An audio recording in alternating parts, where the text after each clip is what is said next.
must adhere to the federal masking requirements on all forms of public transportation. So that means the L or the CTA bus here in Chicago, that means any of the Metras or the Amtraks, that means long distance buses, that means planes. You must wear a mask, everybody over the age of 2, regardless of vaccination status. That has not changed and remains in place.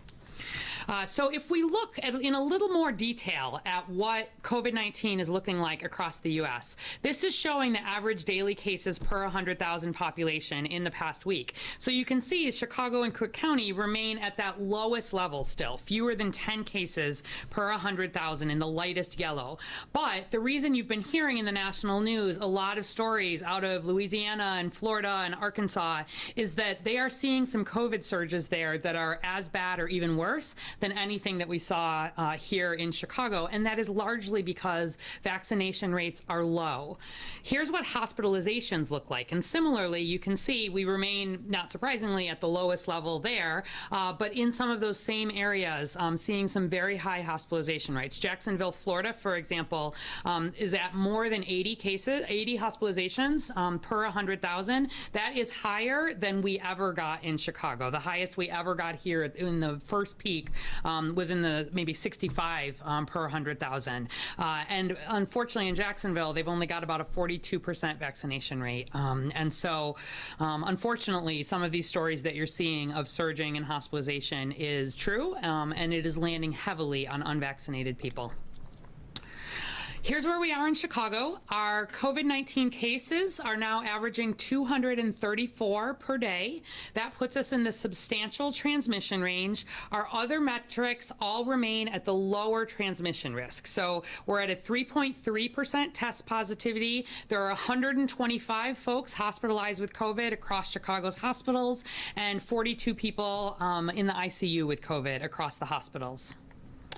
We shared these graphs previously, but to put it in some context, these case rates that we're seeing, although they are rising, are better really than we have been at any point prior to the vaccine being available. And 99.9% of vaccinated Chicagoans have not been diagnosed with COVID-19 since being vaccinated. We're hearing a lot about breakthrough infections. I know people are concerned about them. We're investigating them and following them up, but 99.9% of those of you who are fully vaccinated are not having breakthrough infections. Similarly, we look at hospitalizations. Those also remain broadly at the lowest level, as you can see that they've been since the beginning of the pandemic. We're averaging right now approximately 9 new hospitalizations a day. And again, 99.99% of fully vaccinated Chicagoans have not been hospitalized with COVID-19. And then finally, deaths, where you look on the right, again, you see these are at rates that we were just wishing for before a vaccine was available. We're currently averaging 1.1 COVID deaths per day here in Chicago. And again, 99.999% of vaccinated Chicagoans have not died of COVID-19. And since going back to January 2021, 97% of our deaths and our hospitalizations from COVID have been in people who were not fully vaccinated. Definitely cases are on the rise. The Delta variant is here. We've been watching it rise over the last few weeks. I expect that to continue. And being vaccinated is by far the most important thing to protect yourself. But while we get through this Delta surge, as a reminder, we're asking everybody, regardless of vaccination status, to put that mask on when you're indoors. I also just wanted to highlight some of what we're seeing in our riskiest settings. So our long-term care facilities, our skilled nursing facilities, have been the highest risk settings throughout all of COVID, more than 1,000 COVID deaths associated with these facilities. But in the past 6 weeks in Chicago, 0 COVID deaths have been traced to a long-term care facility. And that's because residents are very highly vaccinated and staff are relatively highly vaccinated, although we still have a ways to go there. In the past 2 weeks, though, we have seen 14 new healthcare worker cases at 9 skilled nursing facilities. 79% of those cases are not fully vaccinated. And so I want to give a special ask to people who are working in healthcare settings, whether that's long-term care, whether that's outpatient, whether that's hospital settings. Now is that time to get vaccinated. We don't want you at risk as COVID is on the rise, and we really don't don't want you putting patients at risk. I was on Facebook this morning sharing some new data out of Israel, just highlighting that where they were seeing breakthrough infections in healthcare workers, these were all coming from exposures to unvaccinated, either members of their household or patients in the hospital. They remain rare. The vaccine continues to work as expected, but in these higher risk settings, getting everybody vaccinated is critical. Also, we will be updating these every week. This is just, again, showing the updated numbers on what we're seeing for cases in red.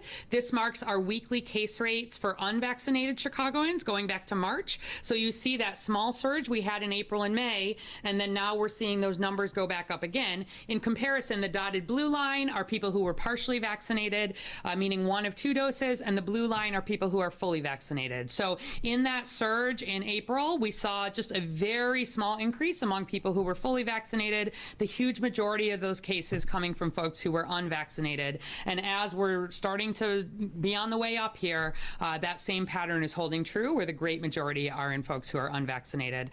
Similar pattern we're seeing for hospitalizations. Again, red, people who are unvaccinated, blue, people who are vaccinated, and then for deaths as well. So not seeing anything unexpected. Please get vaccinated. I do also just want to highlight as a comparison that there are many places around the world that have seen the Delta surge before the US. So we were able to see in India, for example, where vaccines were not widely available at all, how dangerous this virus has the chance to be. But in settings where vaccines are quite widely available, like the United Kingdom, their surge really has already happened. You can see there on the top, that's showing this major surge in cases. This shows from September through July. So you can see they had a similar peak that we did in January. And then they had a peak in cases as Delta replaced that was almost as high in terms of cases. However, look at those 2 graphs on the bottom, same time frame, September through the current.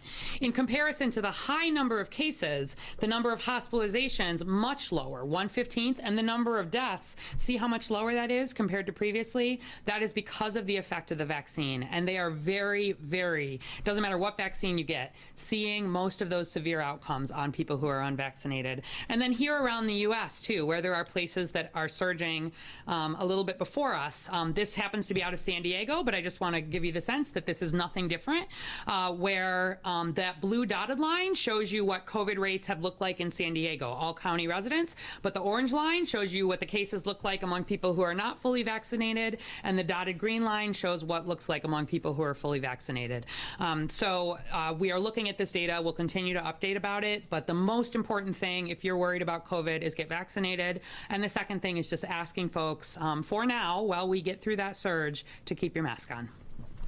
Getting a lot of questions about return to school. I just wanted to remind folks that, for example, as we return to Chicago Public Schools for in-person learning, there remains a primary focus on safety. Different than all of last year, of course, we now have vaccines available for staff and students who are over the age of 12. That is a huge help in terms of limiting the risk to adults, but also potentially the risk to students from adults. CPS continues to work hard on getting folks vaccinated, but it's not like vaccines are the only thing. Before vaccines were available, we saw all through last school year that we could have school in person without major risks of COVID outbreaks. We saw that first with the Archdiocese. Schools here in Chicago were open nearly throughout the whole year last year at nearly full capacity. And then later in the year, similarly with Chicago Public Schools. All of that was before vaccines. And for CPS, they're not taking things away in terms of what was already done to have safety there. So just to remind you about that, because we've been getting a lot of questions from parents, CPS alone put more than $8.5 million into HEPA purifiers, which are these purifiers that can filter more than 99.99% of airborne viruses. And the district has spent more than $70 million on upgrades to things like air handling systems, specifically to make sure that settings can be as safe as they can be from a ventilation perspective. It's a big expense, but it's good for COVID. It's also good for the long term. I'll send you to cps.edu/air quality if you want to read more about that. Face coverings will be required and provided for all staff and students, required at all times, at least as we start school. That was a strong recommendation from CDPH, and we're pleased that that's what they're doing. They will continue doing the same community notifications, contact tracing, case investigations that were really at the cornerstone of the work that we did last year, and we have continued to coordinate with them. There's also much more testing availability. There's significant money available from the federal government, not just for CPS, but for all of our schools. So widespread testing availability. Again, one more piece of mitigation to make sure our kids can be back in person.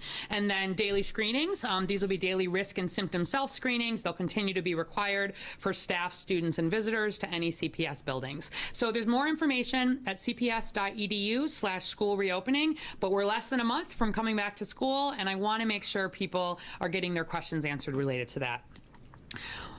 One other thing we've been getting a lot of questions about is LALApalooza, and I'm happy to take other questions that folks have. But one, we'd heard from a number of folks, how do you know whether people were vaccinated at LALApalooza? And LALApalooza itself was the one, they were doing the checking at the gate, and they were also actually keeping track of what percentage of folks that were coming through were vaccinated, what percentage were tested. You had to have a negative test within 72 hours, and then what percent were being turned away. If, for example, they didn't come with documentation, or their documentation showed that their vaccine was less than 14 days ago, or their test was not at least 72 hours ago, they were being turned away. But in addition to LALA's work there, we had these vaccine ambassadors on site, and I've talked a little bit about them, but because questions were coming up, they were on site, talked to thousands and thousands of folks at LALA about vaccine. We're also helping Chicagoans make appointments on the spot if they were in with testing, signing them up for the at-home vaccines. They were also doing some recording and checking with clickers about what were we seeing for the percent vaccinated versus the percent tested, so we would have an independent way of being able to follow up with LALA's numbers. Absolutely consistent. More than 90% of the folks were vaccinated. And frankly, if more than 90% of Chicago or the U.S. were vaccinated, we would largely be putting COVID behind us. So we know a lot of folks did get vaccinated to attend that event. Obviously, we are following up. We will expect to see some cases related to LALApalooza because there are hundreds of thousands of people who attend that event. But because it's outside, because thank goodness we were requiring vaccine or testing, and because it is largely people who are younger who attend that event, we will certainly continue to update, but that's where we are right now. And I did want to give a quick shout out to one of the performers, Drag King Tenderoni, who did his whole performance. His party was "The Party Can't Start Till We Take the Shot." If you have not checked it out, seeing performances like this was actually some of my favorite part of being there. Lots of kids very excited about the vaccine, and some of that energy is actually important and why I think we are at higher vaccination rates for that age group than a lot of the country.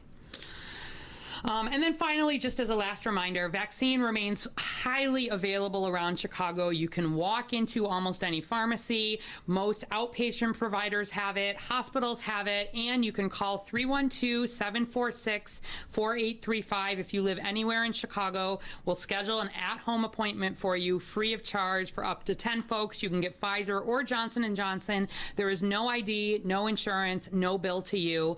In addition to that, we continue to be out and about across the community in churches, at food pantries, in parks, at CTA stations, at events, and more. And so if you see the vaccine bus out and you're not vaccinated, go ahead and walk right up and we'll take you. With that, I will hand it over to Dr. Luna to do a quick update, and then we'll come back and take your questions. Thank you. Sí, buenas tardes. Yo soy la doctora Geraldine Luna, soy directora médica del Departamento de Salud Pública de Chicago y vengo a compartir actualizaciones. El CDPH, o el Departamento de Salud Pública, agregó hoy 5 estados más y un territorio: Georgia, Hawaii, Kentucky, Carolina del Sur, Utah y Puerto Rico al aviso de viaje semanal de Chicago.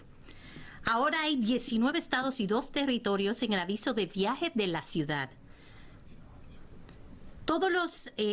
todos los estados han superado 15 casos de COVID-19 por día en una población de 100,000 habitantes. Se recomienda a las personas no vacunadas que viajen a estos estados y territorios que obtengan un resultado negativo de la prueba de COVID no más de 72 horas antes de su llegada a Chicago, o que se pongan en cuarentena durante un periodo de 10 días a su llegada. Las personas que estén vacunadas no necesitan ponerse en cuarentena ni recibir una prueba negativa. Como recordatorio, en una recomendación del Departamento de Salud Pública, los viajeros vacunados y no vacunados por igual deben usar máscaras en entornos y ambientes interiores mientras estén en Chicago. De manera abrumadora, los estados con las tasas más altas de casos de COVID-19 también tienen las tasas o algunas de las tasas de vacunación más bajas registradas. Lo más importante que se puede hacer para ayudar a detener la propagación del COVID-19 es la vacuna. Repito, sigue siendo la vacuna nuestro más preciado tesoro. El aviso de viaje de Chicago continuará actualizándose todos los martes y el Departamento de Salud Pública continuará monitoreando de cerca la propagación del COVID-19 en otras regiones del país. Para obtener más información sobre esto, acuérdense en visitar chicago.com/coronavirus. El CDPH continúa revisando los eventos de vacunación de toda la ciudad, distribuyendo información a todos los que vivan en Chicago. Se ha administrado más de 3 millones de vacunas a los habitantes de Chicago. Las vacunas son seguras, efectivas y completamente gratuitas. Acuérdense que las leyes federales requieren el uso de máscaras en edificios públicos y gubernamentales, como los hospitales y los transportes públicos. De no cumplir con ese requerimiento, estarían infringiendo la ley. Es necesario. Y hoy, para seguir con los casos de COVID-19, lamentablemente tenemos 234 casos por día y siguen aumentando. El alza no para, pero nuestra positividad sigue siendo de 3.3, se encuentra en el nivel bajo, y las hospitalizaciones también siguen todavía en el nivel de riesgo bajo. Ahora, Chicago automáticamente asume y se alinea con las recomendaciones del CDC por el riesgo sustancial de contraer COVID-19. Es importante recalcar que 99.99% de las personas vacunadas no se han infectado con el COVID-19 ni han requerido el uso de hospitalizaciones, para que veamos lo poderosa que es la vacuna. Y 99.999% no se han reportado muertes en personas vacunadas relacionadas al COVID-19. Siguiendo esta misma línea, 66 casos se reportaron con COVID-19 en las casas de hogares o de cuidado a largo plazo. 79% de esos casos se registró en personas no vacunadas. La vacuna protege y salva vidas. Es importante recalcarlo. Y ahora, hablando del regreso a la escuela. La vacunación para los niños elegibles de 12 años o más está disponible. Es gratis, no requiere identificación ni documentación y sigue siendo el arma más poderosa para contrarrestar esta pandemia. No se olviden de mandar a sus niños protegidos a su salón de clase. El enmascaramiento es otra de los protocolos de seguridad y mitigación que van a estar requiriendo los planteles escolares de la CPS. También se van a estar poniendo en vigor sistemas para mejorar significativamente la ventilación con filtros EPA. Hay rastreos de casos. Las pruebas de COVID-19 van a estar ampliamente disponibles y van a haber seguimientos para asegurar que las personas con COVID-19 no estén adentrándose al plantel escolar y mantener a nuestros niños saludables y, sobre todo, para bajar la mortalidad de los casos. Otra vez reiteramos, la vacunación es la primera línea de defensa para mantener a toda nuestra comunidad protegida. Y la vacunación en el hogar está disponible y ha sido ampliada para todos los habitantes de Chicago a través del Protect Chicago Plus. Se pueden vacunar en su casa hasta 10 personas, recibiendo la vacuna Pfizer si tiene 12 años o más, o Johnson Johnson si estamos hablando de 18 años o más.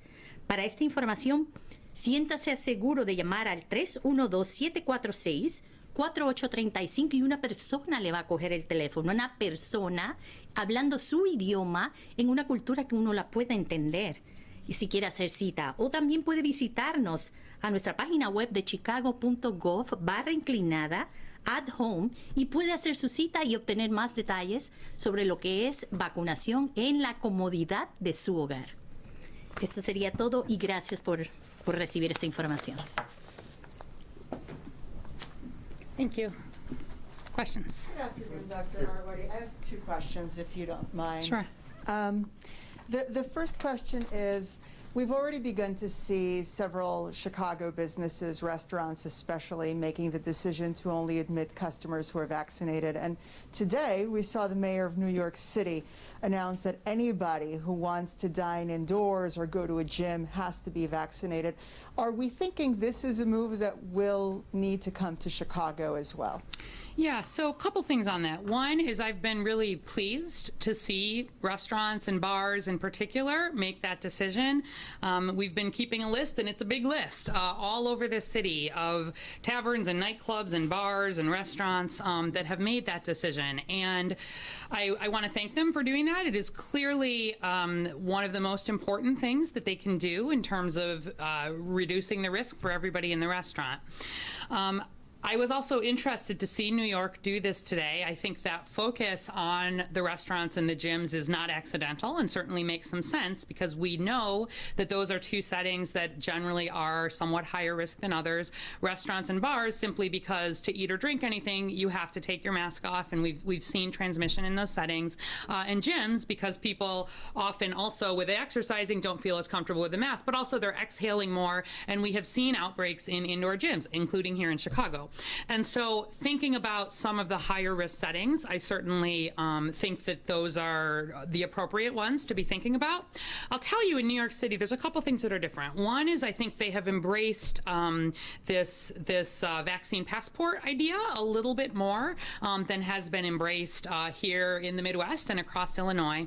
We've been working with the Illinois Department of Public Health to make it easier for people to be able to access their own vaccination records, thinking about some behind the scenes work to be able to have a more standard way of people to be able to show proof of vaccination, for example, because I do think where you're thinking about doing some of this potentially at a larger level, you want to make sure that it can be operationalized in a way that makes sense. So right now, where folks are looking at their cards and doing that, I love it. Thank you, to make that decision, and we want to support businesses. It's a really big decision to try to impose something like that on an entire sort of class of businesses. And my hope would be more that people who are taking COVID seriously would actually want to go to businesses that have made those decisions. And so we will be celebrating, just as we've celebrated the healthcare facilities that have made that decision to make vaccination a requirement for their staff. I think people who say, we are fully vaccinated. There's a dentist near me that's got a big sign up.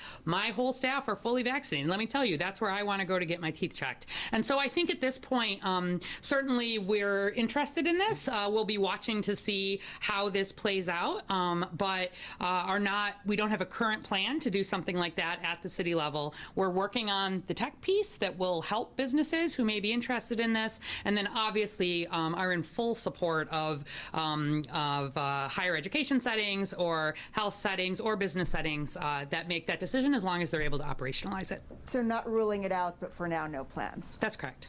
And the second question, Dr. Arwady, is with this Delta variant surge that we're seeing specifically in unvaccinated communities, have you seen that has motivated more people to get vaccinated in those low rate zip codes that we keep talking about? Yeah, it's a good question. This is one of the things that our epidemiologists have been looking at, and we've actually been, when we're making appointments, when we're doing vaccines, we've been trying to ask folks sort of what is motivating them, to get the vaccine. Is it risk to themselves? Is it risk to others? Is it a requirement for a setting that they're going to be in? We've seen What I would say is we've not seen a big increase at this point. Our numbers are flat, more or less, over these last few weeks. They've ticked up just a very little bit. Anecdotally, we have heard some people saying, you know, I think it's time to do it with the Delta variant. I can tell you that in some of the highly unvaccinated parts in the South, for example, they are starting to see some more uptick there, which I'm glad of, because the risk is really high there. So part of the reason you're hearing us out a little bit more and sort of sharing a lot of this information again is that I just want to prevent, I've got no agenda except to prevent COVID infections and especially hospitalizations and deaths in Chicago. And people making that decision now helps our surge stay lower. It helps protect people who are too young to be vaccinated or who may be immunocompromised and the vaccine doesn't work as well. But the main thing is it just lets us get past COVID without being hit so hard. So I'd say anecdotally we're hearing a few people, but some of the work that we've been doing with churches, we had a church this last weekend that really did, in Pullman, did a great job of sort of educating the congregation about it, and we did a lot of vaccines on site. Like, I'd love to see, particularly in some of the less vaccinated areas, community groups, block clubs, churches, groups, do some of that collective, let's do this together, get folks signed up, we're happy to bring vaccines, and sort of use this opportunity to say it's been at least a year that we've been following, the safety data is good, and you know, let's not get hit hard again if we can avoid it. Thanks. I've got one for Leor Galil from the Chicago Reader and then a bunch for me. Mr. Galil asks, there's a block of multi-day music festivals that will begin in 3 weeks with Ruido Fest and Lyrical Lemonade's Summer Smash, and last until the final weekend in October with Spring Awakening's Autumn Equinox. Organizers of one event, ARC Music Festival, have no COVID safety guidelines at the moment. Will you be working with these events to adapt their protocols to current infection rates, and do you foresee asking any of them to cancel? So, I know better than from a COVID perspective to try to predict next April, but where we're looking ahead, we continue to really use our local data, our local risk factors. We have seen, it's not that these are just coming, we've had a good number of these events to date, and we've seen a mix of decisions. We saw Pride in the Park decide to do the vaccine checking or testing checking. We saw some of the barbecue ones do that. We've seen some other gatherings that didn't necessarily have that. As rates are going up, depending sort of on the risk factor, depending on whether what's happening around the country, if we're expecting a lot of travelers, there's a lot of factors that might go into that. We are doing some outreach to organizers of some of these events, at least around increasing some education. One of the things that can be challenging is if you don't have, you know, imagine some of these like more community festivals, parades, you know, the same weekend of LALApalooza, we had Fiesta del Sol going on, which is different in terms of there's not one gate where you're checking people, but a lot of folks are gathering. So it's not always a one-to-one in terms of your ability to be checking all of that. And my bigger concern, to be really clear, around all of these events is not the event itself. The event is outside, there's the ability to distance. My concern is what happens around the event, in the bars, in the clubs, in the parties, in the restaurants, right? Getting back to this point, you know, we really have seen, I mean, think back to, you know, even last summer, there were those big protests. There was a lot of worry. Would we see big outbreaks related to that? We really didn't. And I think with some of what we're learning about Delta, certainly the worry is higher, and I think it's appropriate for the worry to be higher. But we're going to keep following up. We actually have some plans to do some additional likely testing and kind of surveillance around some of these festivals, as are other colleagues around the country as we learn about it. But from my standpoint, if we're not threatening the healthcare system, if there's a highly available vaccine that is highly protective and people are planning outdoor events, at the moment, we would be planning for those to move ahead, probably with increased messaging, and we may change that guidance if we need to. Just to go off my colleague's question, is that list publicly available of all the restaurants and bars that are requiring access or IDs to get in? I would imagine that's of public interest for people who are trying to I think that's a good point. I'm not sure it is centrally collected right now, but I think we could definitely do that. We'd have to work with Business Affairs and Consumer Protection, and obviously I want the business to tell us, right, and make sure they're willing to be listed and all of that.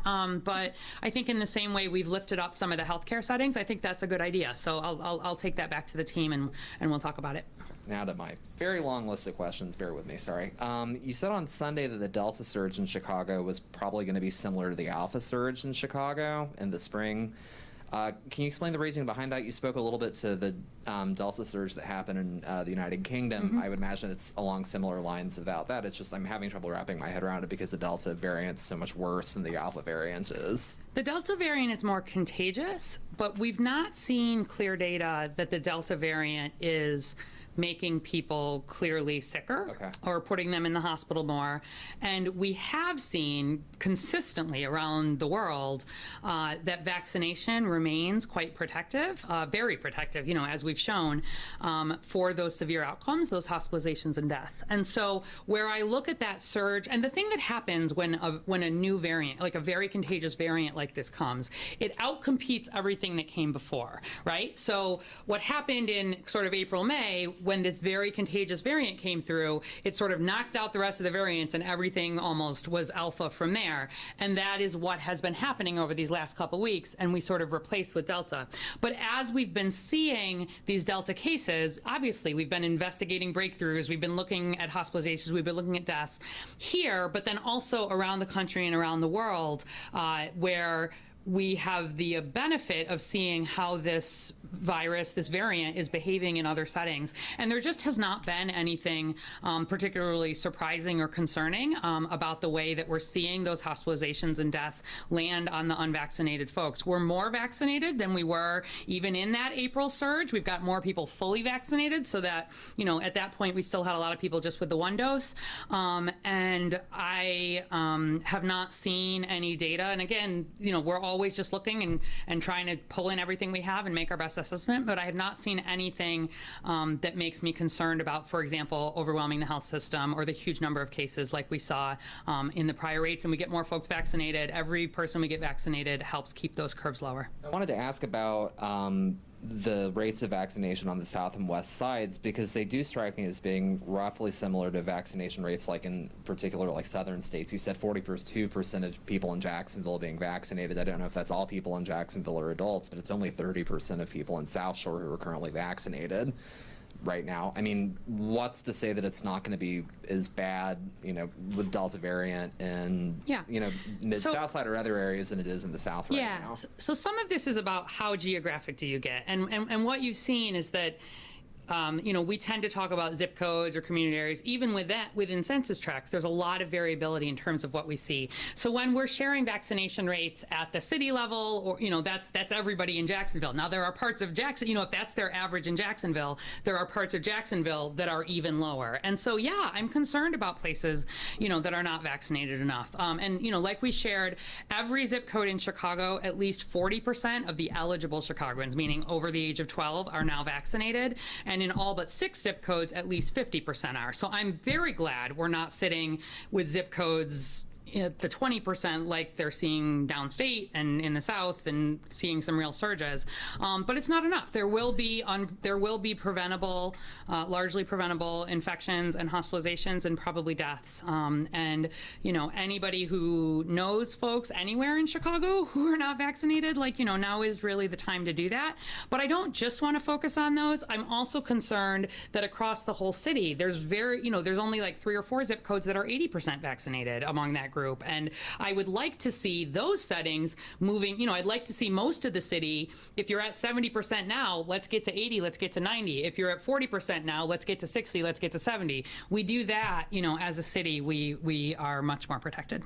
I want to ask about the Bud Billiken Parade, and we can talk about market days too for the sake of it. I mean, you've got people who are going to be packed along King Drive watching a parade go by. You've got people who are going to be dancing at nightclubs close together this coming week and that kind of thing too. I mean, you've got people who are at LALApalooza crammed at mosh pits and right up against the stage and that kind of thing. Whether or not they're outside, they're still breathing the same air as the people, you know, who are exhaling inches away from their heads and that kind of thing. Should those people be wearing masks even though they're in an outdoor setting right now? What kind of advice would you give to people in those kind of scenarios? Even though they're outside, they're still in very close proximity to other people. So we'll see. I will say that some of the data that has been the most replicated and the most reassuring has been about outdoor risk. That's not something that we knew last year, but where there were actual studies that were done in the UK as they were reopened. They experimented with having music festivals in different settings and testing people before and after,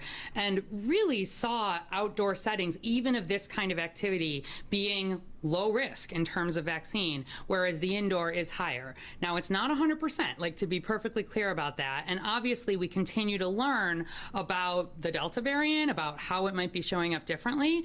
And so right now, and some of it also remains at what is our risk here in Chicago, right? As LALA was kicking off, we were at a moderate risk. We've just moved into that sort of substantial risk. Much of the country is on fire from a COVID perspective, to be very clear.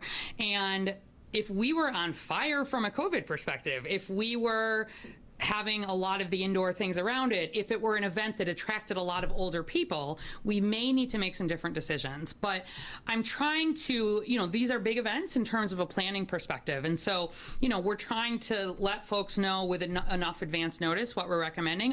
My bigger concern, again, are the indoor things that surround some of these events. And so, some of this thought of, like, vaccine or testing to get into indoor could, is that something that perhaps around, festival sponsored events could be a thing in the future? It might be. We'll see. We're going to learn, because all over the country, people are having big gatherings, often without vaccination and testing. And we will see every case, just like here in Chicago, across the U.S., public health investigates every case. We do the where have you been? Where have you traveled? What were your events? What did you attend? And it gives us the ability to really learn about those activities, and we'll adjust, if we need to. Can you give any sense of timing about when public health may get an answer about the effectiveness of these, like, vaccine, requirements to get into indoor public health settings? I mean, again, people with Delta who are vaccinated can carry the, virus in their noses and mouths. They can carry it, but I think there was really an over emphasis on this with that news, and I know you were referencing the Provincetown outbreak. Well, I mean, I don't want to go into a bar. Well, I don't want to say that. Go ahead. Sorry. Yeah. So I think what was sort of lost in a lot of this conversation was that people who were unvaccinated were 8 times more likely to get COVID, right? Like, even in that big outbreak, than people who were vaccinated. And yes, we're learning about the level of COVID in the nose, but there have been a lot of studies that have suggested, even when you look for COVID in the nose, is that clearly, does that mean transmissibility? What does that look like? We're still learning about it, honestly. And I really, the thing that is extremely clear is that the vaccines are working really well. And where people are fully vaccinated, I've not seen anything that has made me change my behavior at this point, except for put that mask on inside while we get through this surge. And all we can say is, here's the data that we have now, here's what the recommendation is, and stay up with the science of it. But again, if a vaccine is available and people, decide not to take it at some level, if we're not threatening our healthcare system and there's not a new variant that the vaccines don't work against, it is someone's decision on whether they're going to go into a business, on whether they're going to go to an event and be unvaccinated and take that risk. And if I don't see that, potentially presenting a very large threat to Chicago or our healthcare system overall, it's a really big deal to say we're going to close things down. It is not our goal or intention, but it depends sort of on what we're doing here, and the way we stay open primarily is getting folks vaccinated. Thank you. Mm-hmm. Hi. Hi. Touch on the threshold. Is this working? Yeah. Can you touch on the threshold? And I think you touched on this last week as well, that the mask recommendation would turn into a mandate. Yeah, so again, this is something that different jurisdictions have really approached in different ways. We decided to make the mask recommendation when we had that first one of our metrics cross over into that substantial territory. The rest all do remain in lower. I think from my standpoint, we wouldn't even consider a mandate unless we moved into at least that high risk territory.